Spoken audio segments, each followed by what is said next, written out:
Вскоре после войны через спецслужбы США была инициирована операция «Скрепка», предоставившая безопасный проход для переселения в Америку более 1500 немецких ученых, инженеров и квалифицированных техников для немедленного трудоустройства. Несмотря на уничтожение улик, правительство США узнало о военных успехах Германии и помощи инопланетян, которая позволила им это сделать. Таким образом, программа была разработана, чтобы совместно получить непревзойденное военное преимущество. Запустив зарождающуюся аэрокосмическую программу, а также лишить Германию, Советский Союз и остальной мир немецкого интеллектуального потенциала. К ужасу Вашингтона тысячи ученых, инженеров и военных и политических лидеров Третьего Рейха так и не были привлечены к ответственности. Не было и десятков немецких подводных лодок. Внутренние источники подозревали, что многие из них бежали на немецкую подземную базу в Антарктиде. Чтобы найти и разрушить, возможно, последнее убежище врага, адмирал Ричард Бёрд был естественным выбором, чтобы возглавить военную экспедицию под названием «Операция «Высокий прыжок». Объявленная как разведывательная миссия по созданию исследовательской базы «Маленькая Америка ИВ», операция началась в открытом море в декабре 1946 года. Столкнувшись с прессой, Бёрд, как правило, был более правдивым, чем предпочитало его правительство, и незадолго до отплытия он открыто заявил, что Хикджамп был военной экспедицией для поиска каких-то баз. К январю 1947 года оперативная группа ВМС «Берда», состоящая из 4700 военнослужащих ВМФ и морской пехоты, 13 военных кораблей, включая авианосец, линкор и эсминец, а также 33 самолета, достигла своего ледяного пункта назначения и разбила базовый лагерь, из которого можно было найти и взять из секретной нацистской базы. Никогда прежде такая масштабная операция не проводилась на самом южном континенте. В течение первых нескольких недель обустройства и участия в разведке и съемке, если не считать нескольких близких испытаний в экстремально суровых климатических условиях, все, казалось, шло по плану. Во время 2 разведывательных полетов пилотажное навигационное и радиооборудование на самолете «Берда» отказало во время полета над роскошной зеленой долиной, озерами и реками, свободными ото льда, при температуре 70 градусов по Фаренгейту. Эта странная аномалия породила предположение о теории полой Земли. После почти 2 месяцев командировки внезапно, из ниоткуда, военно-морская оперативная группа была атакована боевой мощью и условиями, никогда ранее не наблюдавшимися на поле боя. По-видимому, из ниоткуда из воды появилось несколько кораблей в форме тарелок, которые создали щит силового поля, которым, по-видимому, управляли антигравитационные НЛО. В результате беспорядков были потоплены 3 корабля США, в том числе эсминец. 6-месячная операция была вынуждена резко отказаться от своей миссии. Это была инопланетная технология в действии. Когда побежденная оперативная группа начала возвращаться в США, в первоначальном сообщении для прессы адмирала Берда из Чили объяснялось, что его миссию пришлось прервать из-за слишком больших потерь. В чилийской газете «Эль Меркурио» от 5 марта 1947 года была опубликована статья, в которой говорилось: адмирал Бёрд заявил сегодня, что Соединенным Штатам необходимо принять немедленные меры по защите от враждебных регионов. Далее адмирал заявил, что не хочет никого излишне пугать, но горькая реальность состоит в том, что в случае новой войны континентальная часть Соединенных Штатов подвергнется нападению летающих объектов, которые могут летать от полюса к полюсу с невероятной скоростью. Адмирал Бёрд повторил вышеуказанные точки зрения, основанные на его личных знаниях, собранных как на северном, так и на южном полюсах перед пресс-конференцией, проведенной для Международной службы новостей. Бёрд прибыл в Америку после неудачной операции 14 апреля 1947 года. Когда он позже свидетельствовал перед Конгрессом, адмирал повторил свое тревожное предупреждение: в случае новой войны США будут атакованы истребителями, способными перелетать с одного полюса на другой с невероятной скоростью. Что именно он имел в виду, остается под вопросом. Но что ясно, Так это то, что передовые аэронавигационные технологии, с которыми столкнулась его оперативная группа, делают космические путешествия очень мыслимыми.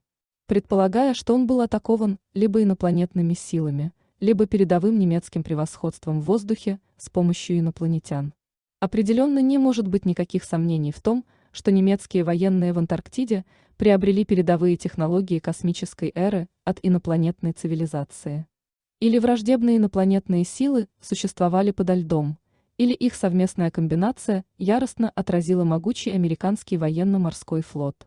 Загадочное утверждение Берда оставляет открытой возможность того, что его противник мог перемещаться от полюса к полюсу через полый земляной проход, предполагая, что Третья мировая война, вероятно, в конечном итоге будет вестись на полюсах. Я не вправе раскрывать следующую документацию на момент написания, может быть, она никогда не откроется для широкой общественности, но мой долг записать здесь все, чтобы это было однажды прочитано.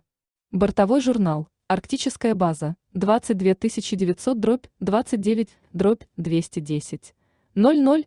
Все приготовления для нашего полета на север завершены, и мы отрываемся от Земли в 6 часов 10 минут с полными баками горючего. 6 часов 20 минут топливо-воздушная смесь в правом двигателе слишком насыщенная, выполнили регулировку, и теперь двигатели Pratt Witness работают хорошо. 7:93, радиоконтакт с базой. Все в порядке, и радиосигнал хороший. 7 часов 40 минут заметил небольшую утечку масла в правом двигателе, однако индикатор давления масла показывает, что все в норме. 8 часов, ровно небольшая турбулентность, отмечена в восточном направлении на высоте 2321 фут, изменили высоту до 1700 футов. Больше турбулентность не наблюдается, но хвостовой ветер усиливается. Небольшие регулировки дросселя, и сейчас самолет управляется отлично. 8 часов 15 минут, радиоконтакт с базой, все в норме. 8 часов 30 минут, снова турбулентность. Поднялись до 2900 футов, снова все спокойно. 9 часов 10 минут, бескрайний лед и снег внизу, отмечаются области, окрашенные в желтоватый цвет. Меняем курс для лучшего изучения этих областей. Замечаем красноватые и пурпурные области. Делаем 2 круга над этими местами и возвращаемся на курс. Радиоконтакт с базой, сверяем местоположение и передаем информацию об окрашенном снеге и льде под нами. 9:53, магнитный и гирокомпас перестают раскачиваться и вращаться так, что мы не можем держать курс по приборам. Используем солнечный компас, так как он позволяет держать курс. Самолет достаточно тяжело управляется, хотя обледенение фюзеляжа не наблюдается. 9 часов 15 минут, в отдалении нечто, напоминающее горы. 9 часов 49 минут, спустя 29 минут мы убедились, что это действительно горы. Это небольшой горный хребет, который я никогда не видел. 9 часов 55 минут, изменяем высоту до 2950 футов, так как снова наблюдаем сильную турбулентность. 10 часов ровно мы пролетаем над небольшим горным хребтом, все еще двигаясь на север так точно, как это может быть установлено. Помимо горного хребта, мы видим небольшую поляну с рекой или ручьем посредине. Но ведь под нами не может быть зеленой поляны. Здесь что-то определенно не так. Мы должны быть над льдом и снегом. По левому борту мы видим лес, растущий на склонах гор. Наши навигационные инструменты все еще вращаются, гироскоп раскачивается вперед-назад. 10 часов 05 минут, я изменяю высоту до 1400 футов и закладываю крутой левый крен для того, чтобы рассмотреть поляну под нами. Она зеленая либо из-за мха, либо из-за плотно сплетенной травы. Свет здесь кажется другим. Я больше не вижу солнца. Мы делаем еще один левый разворот и замечаем нечто вроде большого животного под нами. Похоже, что это слон. Нет. Он больше похож на мамонта. Невероятно. Но тем не менее это так. Мы снижаемся до 1000 футов, и я достаю бинокль для того, чтобы лучше рассмотреть животное. Теперь я убедился, это определенно животное вроде мамонта. Сообщаем это на базу. 10 часов 30 минут, обнаруживаем больше зеленых холмов. Индикатор температуры за бортом показывает 74 градуса по Фаренгейту. Примечь. 23 градуса по Цельсию. Продолжаем двигаться на север. Навигационные приборы сейчас в норме. Я озадачен их поведением. Пытаемся выйти на радиоконтакт с базой. Радио не функционирует. 11 часов 30 минут. Земля под нами более ровная и нормальная, если можно ее так назвать. Впереди мы замечаем нечто, похожее на город. Самолет кажется странно легким. Управление не реагирует. Господи! По бокам от наших крыльев странного типа летательные аппараты. Они летят вдоль, быстро приближаясь. Они напоминают по форме диск и блестящий внешний вид. Сейчас они достаточно близко, чтобы увидеть маркировку на них. Это свастика. Фантастика. Где же мы? Что же произошло? Я пытаюсь потянуть на себя штурвал, никакой реакции. Мы пойманы в нечто вроде невидимых тисков. 11 часов 35 минут. Наше радио начинает трещать, и слышится голос на английском с небольшим скандинавским или немецким акцентом. «Адмирал, добро пожаловать на нашу территорию. Мы приземлим вас ровно через 7 минут.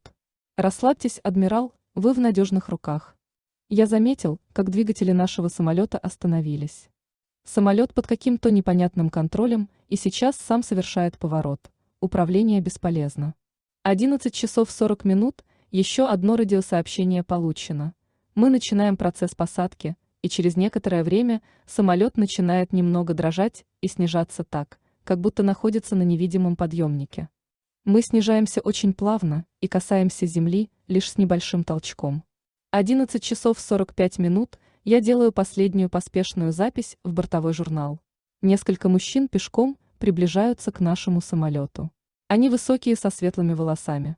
В отдалении большой город, пульсирующий и мерцающий всеми цветами радуги. Я не знаю, что сейчас произойдет, но я не вижу оружия у тех, кто приближается. Я слышу голос, обращающийся ко мне по имени, чтобы я открыл дверь грузового отсека. Я выполняю. Конец журнала. С. Этого момента я описываю все события по памяти. Описанное ниже не поддается воображению и будет выглядеть полным бредом, если бы это не произошло на самом деле. Радисты и меня вывели из самолета, но обходились с нами очень тепло и уважительно. Далее мы взошли на некое транспортное средство, напоминающее платформу, но без колес. Она понесла нас к мерцающему городу с большой скоростью. По мере приближения создалось впечатление, что город был сделан из какого-то материала, напоминающего хрусталь. Вскоре мы прибыли к большому зданию, подобных которому я ни разу в жизни не видел. По архитектуре оно напоминало работы Фрэнка Ллойда Райта. Прим. Американский архитектор, известный необычными проектами вроде Фаллингватер или Соломон Мьюзием, или даже фантастические новеллы про Бака Роджерса. Прим. Герой американских фантастических новелл. Нам дали какие-то теплые напитки, по вкусу не напоминающие ничего, что я пробовал до этого. Восхитительно. Примерно через 10 минут появились наши необычные сопровождающие и сказали, что я должен проследовать с ними. Мне не оставалось ничего, кроме как согласиться. Я оставил своего радиста, и мы спустя некоторое время мы зашли в нечто, напоминающее лифт. Мы спускались какое-то время, после чего кабина остановилась, и дверь беззвучно поднялась вверх. Дальше мы пошли по коридору, залитому розовым светом, исходившим, кажется, прямо из самих стен. Один из наших сопровождающих жестом попросил остановиться перед большой дверью. На двери было нанесены какие-то знаки, которых я не мог понять. Большая дверь бесшумно открылась, и мне предложили пройти внутрь. Один из сопровождающих сказал: «Не бойтесь, адмирал, вас примет хозяин». Я захожу внутрь и вижу яркий необычный свет, заполняющий все помещение. После того, как глаза привыкают к свету, я замечаю то, что меня окружает. То, что я увидел, было самым прекрасным из всего, что я видел в жизни. Это было слишком прекрасно, чтобы я мог это как-то описать. Это тонко и изысканно. Я думаю, что не существует слов, чтобы описать это со всей точностью и правдоподобностью. Мои мысли были мягко прерваны теплым мелодичным голосом. «Я приветствую вас на нашей земле, адмирал». Я вижу человека в возрасте с приятными чертами лица. Он сидит за большим столом. Движением он предложил мне сесть на один из стульев. После того, как я сел, Он свел пальцы рук вместе и улыбнулся. Он продолжает говорить мягким голосом и передает ниже следующее. Мы позволили вам попасть сюда потому, что вы благородный человек и хорошо известны на поверхности земли, адмирал. Поверхности земли, у меня перехватило дыхание. Да, ответил хозяин с улыбкой, вы в землях Ариане, внутреннего мира земли. Мы не отнимем много времени от вашей миссии и в целости и сохранности вернем на поверхность земли на некоторое расстояние. Но теперь, адмирал, я должен объяснить вам, почему вы здесь. Мы стали наблюдать за вашей расой сразу после того, как взорвались первые атомные бомбы в Хиросиме и Нагасаки в Японии. Именно в это неспокойное время мы в первый раз отправили наши летательные аппараты Флуджелред и в ваш мир на поверхности с целью узнать, что у вас произошло. Конечно, сейчас это в прошлом, мой дорогой адмирал, но я должен продолжить. Видите ли, мы никогда раньше не вмешивались в жесткость и войны вашей расы, но сейчас мы обязаны это сделать, так как вы научились обращаться с одной силой, которая не для человека, я говорю о ядерной энергии. Наши посланники уже доставили сообщение державам вашего мира, но те пока не прислушались. Сегодня вы были выбраны быть свидетелем того, что наш мир действительно существует. Как видите, наша культура и наука на много тысяч лет обгоняет вашу, адмирал. Я перебил, но как это может быть связано со мной, сэр? Показалось, что... Глаза хозяина проникли в мой разум, и после некоторой паузы он продолжил. Ваша раса достигла точки невозвращения, так как среди вас есть такие, которые скорее уничтожат весь ваш мир, чем откажутся от своей силы, так как они знают о ней. Я кивнул, и хозяин продолжал. В 1945 и позже мы пытались выйти на контакт с вашей расой, но наши попытки были встречены враждебностью, наши Флуджелред и были обстреляны. Да, даже преследовались вашими истребителями с целью уничтожить. Поэтому сейчас, сын мой, я сообщаю, что в вашем мире собирается большая буря, черная ярость, которая не исчерпает себя за много лет. В вашем оружии не будет ответа, ваша наука не защитит вас. Буря может бушевать до тех пор, пока не будет растоптан каждый цветок вашей культуры, пока вся человечность не будет затоптана в бескрайний хаос. Ваша последняя война была лишь прелюдией того, через что придется пройти вашей расе. Мы здесь видим все четче с каждым часом. Вы считаете, что я ошибаюсь? Нет, ответил я, это уже случалось раньше, наступали темные века, и они длились более 500 лет. Да, мой сын, ответил хозяин, темные века, которые придут сейчас, покроют землю темной пеленой. Но я верю, что некоторые из вашей расы переживут эту бурю, ничего больше я не могу сказать. Вдали мы видим новый мир, возрождающийся на руинах вашей расы, ищущие потерянные легендарные сокровища, и они будут здесь, сын мой, у нас на хранении. Когда это время придет, мы снова выйдем, чтобы помочь вам возродить вашу расу и культуру. Может быть, к тому времени вы осознаете бессмысленность войн и соперничества, и может быть после этого некоторые части вашей культуры и науки будут возвращены вам, чтобы начать все заново. Тебе, сын мой, нужно вернуться в мир на поверхности с этим посланием. С этими словами наша встреча, похоже, подошла к концу. Я стоял некоторое время как во сне, и тем не менее я знал, что это было реальностью, и по какой-то странной причине я слегка поклонился, то ли из уважения, то ли из смирения, я так и не понял из-за чего. Неожиданно я снова заметил, что двое моих сопровождающих стояли рядом со мной. «Пройдемте, адмирал», — сказал один из них. Перед тем, как уйти, я еще раз посмотрел на хозяина. По его мудрому лицу проскользнула улыбка, и он сказал «прощай, сын мой», и помахал мне рукой в знак мира, и наша встреча была на этом окончена. Мы быстро вышли из больших дверей помещения хозяина и снова зашли в лифт. Дверь тихо опустилась, и мы сразу поехали вверх. Один из моих сопровождающих сказал: «Теперь мы должны поторопиться, адмирал, хозяин не хочет больше вас задерживать, и вы должны вернуться с этим сообщением к вашей расе». Я промолчал. Все это было совершенно невероятно, но снова мои мысли были прерваны, когда мы остановились. Я зашел в комнату и оказался снова рядом со своим радистом. У него было озабоченное выражение лица. Я подошел и сказал: «Все в порядке, Хоуи, все в порядке». Двое сопровождающих проводили нас к ожидающему транспортному средству, и вскоре мы были снова рядом с нашим самолетом. Двигатели были выключены, и мы немедленно прошли на борт. Весь воздух вокруг теперь был пропитан ощущением срочности. Как только закрылась дверь грузового отсека, самолет стал подниматься в воздух невидимой силой, пока мы не достигли высоты в 2700 футов. Два летательных аппарата по сторонам сопровождали нас на пути обратно. Здесь я должен заметить, что индикатор скорости показывал, что мы не движемся, хотя на самом деле мы двигались с очень высокой скоростью. 14 часов 15 минут пришло радиосообщение. Мы покидаем вас сейчас. Адмирал, ваше управление снова работает. Ауф, Вайдерсахен. Мы некоторое время смотрели, как Флуджелред исчезали в бледном голубом небе. Самолет неожиданно тряхнуло так, будто он попал в воздушную яму. Мы быстро выровняли самолет. Мы некоторое время молчали, каждый думал о своем, запись в бортовом журнале продолжается. 14 часов 20 минут мы снова находимся над обширными площадями льда и снега, и примерно в 27 минутах от базы. Мы выходим с ними на радиоконтакт. Мы сообщаем, что все в норме, в норме. База сообщает об облегчении из-за того, что мы снова на связи. 15 часов, ровно, мы мягко приземляемся на базе.